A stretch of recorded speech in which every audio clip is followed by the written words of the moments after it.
We may not have heard of him, but UK DJ Fred Again has sent Wellington City into a frenzy. Artist Fred Again is Grammy-winning megastar Fred Again. Yes, Fred Again hasn't made Fred Again. Fred Again. Fred Again. Fred Again. Fred! Fred! Fred! Fred! It's hard to get too much perspective from outside your own country. But here in Australia at least, the two words Fred and Again weren't put back to back very often until sometime around 2021. But by the end of 2022, it seemed like the words Fred and Again were put together more than any two words in the English language. We can go into the numbers all we like, but the meteoric rise of UK music producer Fred Again is difficult to quantify. Because the manner in which he rose from a second credit music producer to the biggest name in music is an anomaly that is mostly based around word of mouth. The impact that Fred Again has had anecdotally on the music scene has been unheard of. From the perspective that I don't think I've heard so many people utter one person's name in one time period quite like they have for him. When he came to Melbourne in 2023, his shows sold out in minutes. And when the masses cried in outrage at the limited access to tickets, he announced 2 replacement shows to cater for everyone. They sold out in minutes as well.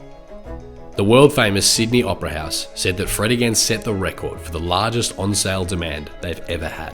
When he went to Madison Square Garden, New York City, they announced the show just 4 days in advance. It sold out in 4 minutes. His 20-date UK, EU and US tour required tens of thousands of waitlists to allow for the amount of people buying tickets. When he was at Laneway Festival back in Australia, he announced a surprise pop-up show that involved a scavenger hunt across Melbourne. The event sold out in under 5 seconds. We've had viral artists before rise to popularity at faster speeds, but they rarely stick around.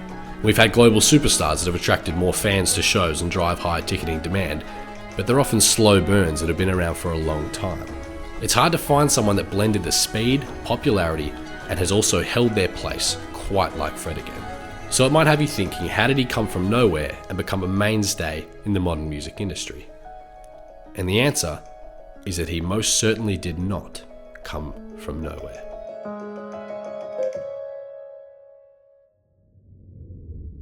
The origin of Fred Gibson, aka Fred Again, is a particularly interesting one when it comes to musicians.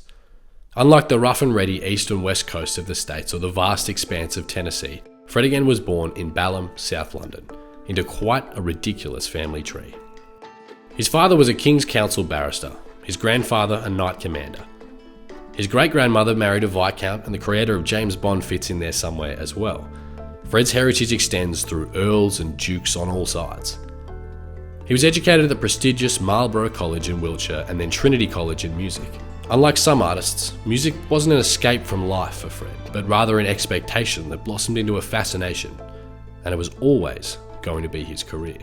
The one thing I really loved and took most from classical music college was the discipline of the virtuosic players, not so much the composers, but more these guys who are trying to be one of 3 solo violinists in the world. And these people would be practicing, 12 hours a day until their fingers couldn't play anymore. That I really want to apply that to this side of stuff. Fred Again had the tools to do what he's doing from a young age, and for some, it's a criticism. Claims of nepotism and silver spoons come with discussions about his rise to fame. But don't get it twisted, he wasn't gifted this life. He was fastidious with his instrumentation. He started playing the piano at 6 years old, the drums when he was 8, and the guitar when he was 9. And that's the most important aspect to everything he has created, the legions of fans it provides. At his core, Fred Again is a pure musician. Whether or not he was right with opportunity afforded by his upbringing, he was more diligent and talented than most. And the manner in which he has flipped his classical music background into the electro sampling artistry he's known for is fascinating. In the late 2000s, Fred had his first in. A family friend of his was the neighbour of Brian Eno. Now, Brian might not necessarily be a household name, but those in the know are very aware of who he is. And it's guaranteed that you've heard the stuff he's made. He's one of the most influential figures in pop and electronic music of all time, and was inducted into the Rock and Roll Hall of Fame a few years ago. Brian essentially popularised ambient music, elements of which are derived by electronic artists constantly. And when you listen to anything that Fred Again has made, you'll hear constant examples of the genre. Eno produced for David Bowie, U2, Coldplay, and hundreds of other artists. And when he invited a 16-year-old Fred Gibson into his a cappella group, Fred never looked back. By 2014, he had collaborated on producing albums with Eno, and this would be his entry into the world of the pros. So I would go there every week from when I was 16, and then I'd just hang after the sessions with Brian, and I'd start to help him with his music, and he'd start to help me with my projects. I got very, very fortunate. I mean, I hustled hard. If he told me make a song out of this, I'd make 30 different things to play them by the next day and not sleep. So I was definitely behind the scenes. I was making sure this did not go to waste. Before Fred Again was Fred Again, he cut his teeth producing tracks that you probably didn't know he had made. Like a lot of unspoken heroes in the music industry, you can find his fingerprints on hundreds of pop hits from the late 2010s. Artists ranging from Stormzy to George Ezra, Rita Ora to Clean Bandit, Shawn Mendes, and an entire Ed Sheeran album. The versatility of his production, specifically his ability to write instant pop hits, is quite absurd, and the artists he's collaborated with couldn't speak highly enough of his talent. So yeah, I know the whole world is falling in love with Fred, but... Because of that, by the way. Yeah. Because of the truth in his music. Well, and he's easily one of the most talented musicians on the planet. Hands down, the live show's exceptional. But I think Fred Again's incredible, and I love his approach to making music, and yeah, I definitely agree with every time I see him talk. I agree. There's a few underlying themes here. The first is one of discipline and craft. It's pretty obvious when reading about his entry to music stardom that the guy hustles hard. From being strict on his own musical integrity to working for hours and hours on projects that never see the light of day just to perfect the final product. The second theme is one of undiscovered mystery.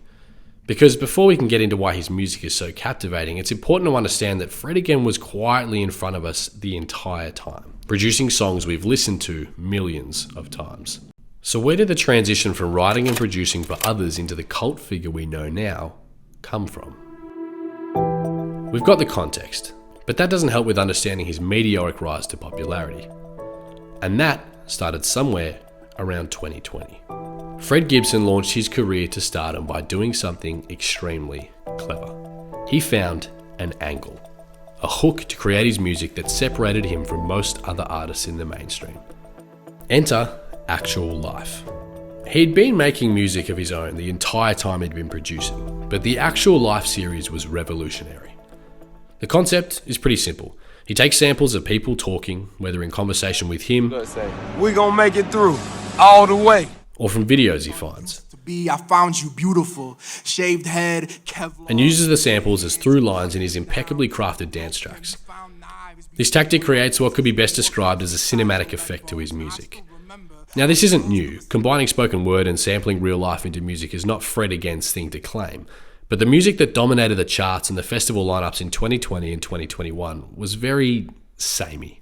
Pop music had been slowly getting devoid of personality for a number of years after the golden age of the early 2010s, and the then-era mainstream electronic music was more focused on sales than music, with feature artists and boring drops. By adding emotional elements that used real samples, what Fred Again was doing was, put simply, fresh. This, coupled with the fact that he was so clever musically, meant his rise was inevitable. Sometimes it really is really on the nose. You'll be making something and then you'll see some guy go past on a skateboard doing a move, and the way he moves he makes you think oh yeah, the bass is actually isn't giving the feeling that it needs to do this. And then sometimes it's much more abstractified, and you'll see a dad with his kid having a time, and that would just make you realise that there's an emotional resonance in there somewhere. You find it. Yeah. I think often it's subconscious. The first time that the mainstream obsessed over a Fred Again song was in early 2021 with Mariah, We've Lost Dancing. The first record was made kind of half and half.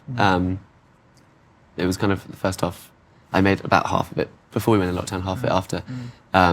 Despite having worked on the album since before it, Fred Again concedes that for a lot of people, the first actual live album was a lockdown experience. And this song essentially became an anthem.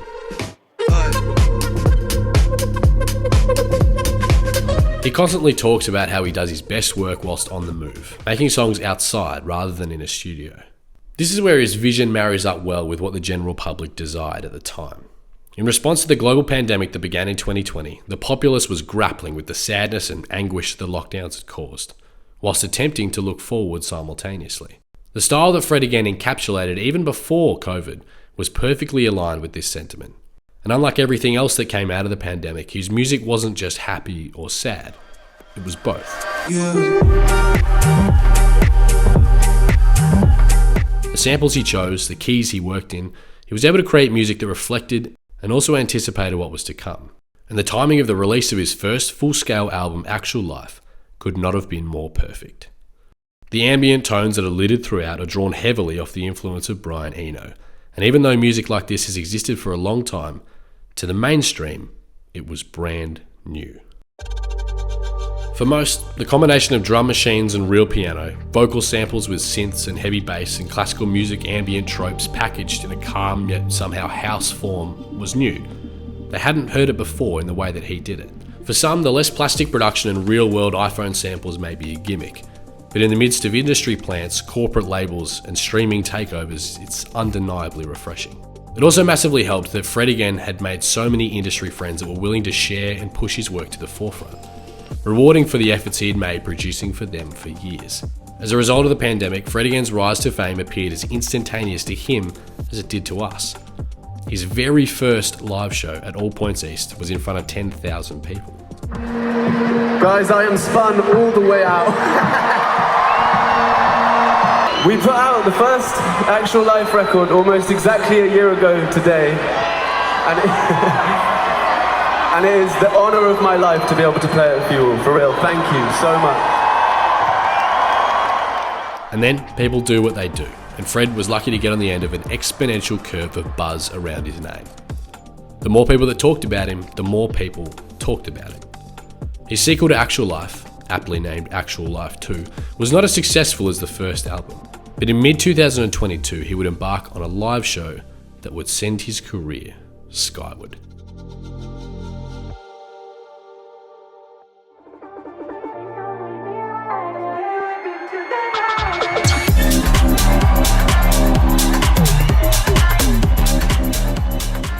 Fred's Boiler Room set quickly became one of the biggest, most popular boiler rooms they'd ever had.